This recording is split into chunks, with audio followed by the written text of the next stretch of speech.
Let's be honest, there's this weird fear creeping in, like if you don't do anything in summer, then you're not going to succeed at all. And you'll forget everything, and September will come around and hit you like a truck. Trust me, it's because you're not lazy, it's just that you care. And I know that sounds cheesy, but stay with me here, because if you're feeling anxious right now, then it's actually a really good sign. You probably smashed your last exams or at least push harder than you did before.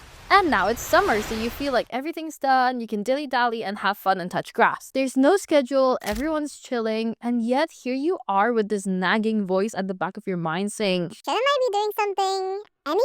That is called summer anxiety, and it is real, unfortunately. But listen here, the fear is not weakness. It is a signal. You fear losing momentum because your grades actually mean something for you. That guilt, that panic is not proof that you're slacking. It's proof that you do care. So don't shame yourself for feeling that way, but instead use that feeling. Hold on to that mindset, the one that says, this matters to me. Use that to your advantage. That is going to be your edge as you go along. Now here's the sciencey bit.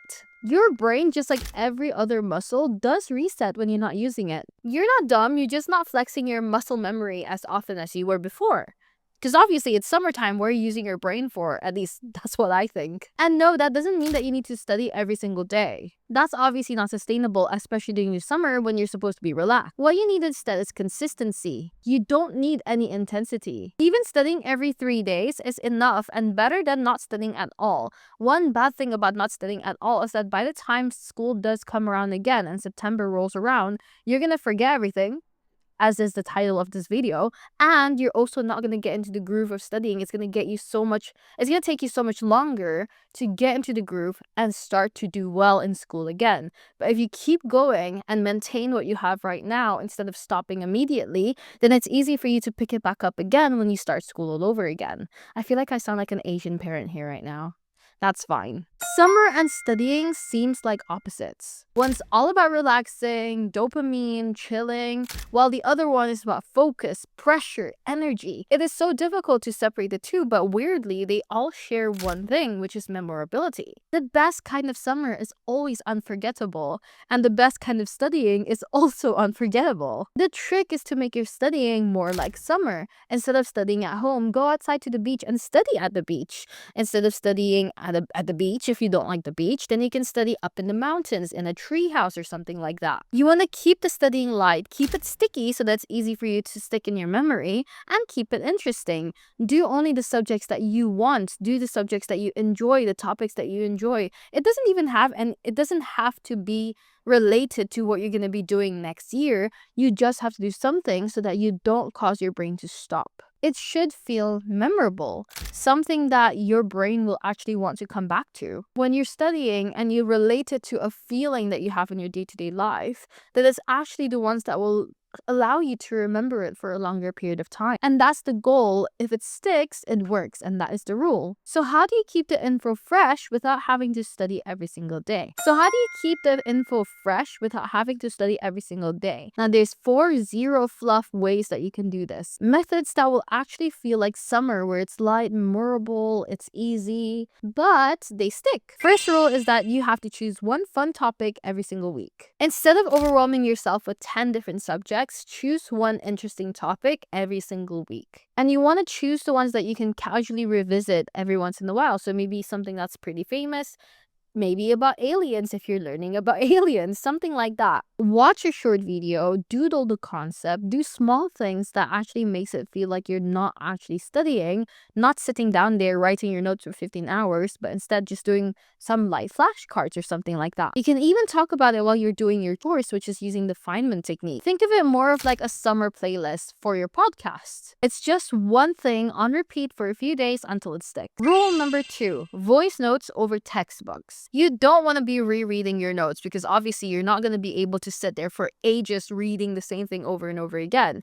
Instead, you want to record a voice note like you're sending it to a friend. Once again, you're applying the Feynman technique in this case because you're explaining the concept to your friend, and in return, it actually makes you remember it more, firstly, and understand it better as well. Make it silly, make it dramatic, make it into a movie, whatever it is. The more silly it is, the more you relate it to a feeling once more, the more likely it will stick in your head. Remember, if it makes you laugh, you will probably remember it as well. Number 3 is to create memory traps around you in your environment. Instead of sitting down there and using your flashcards, why don't you create your everyday living space into a literal walking museum of your brain? You want to plant the information in places that you will see every day. Like, literally, I have a post-it that's this gigantic.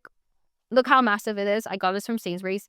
And I literally will just stick this all around the house with information I want to remember. Now, this is actually a form of passive recall because you're not actively trying to recall that information. But passive recall, even though people always say it's bad, it's actually a really sneaky way of learning. It's like subliminal messaging, basically. You're coding that information into your brain without realizing because you saw it once in a while. Your brain will pick up the pattern even if you don't try to pick up the pattern. And rule number 4, turn the random days into memory days. You don't need to block out full study hours. Just sprinkle brain flexing moments into your week. Quiz a friend while you're on a FaceTime with them. Try explaining osmosis while you're cooking pasta. Just doing something that you can relate to your day-to-day life once more will become more memorable, and you will be less likely to forget what you learned. The goal is always never perfection. It is always stickiness, allowing it to stick in your memory one at a time until you get the full picture. If it makes you feel longer, it will stay longer as well. Keep that in mind. So summer isn't about choosing whether you want to be productive or not productive. There's no this or that and then nothing in between them. You can have the best of both worlds in this case. And I know that if you're still here watching this, it means that you care. You are not behind, you're not failing. You're someone who actually wants to grow. And that is already a step ahead. If you weren't feeling this last year, then you're already ahead of yourself. So don't spiral, use the fear as fuel. You do not need to study every single day, but also don't ghost what you already learned, because if you do ghost it, you will forget. And if you do forget, it's going to be harder to get into it again. While I know it's so much easier to just be a slug in the summertime, and trust me, that is something that I do as well, your future you will literally thank yourself for what you did in the summer. Before going into the new academic year in university, I literally always make sure I am at least a month ahead,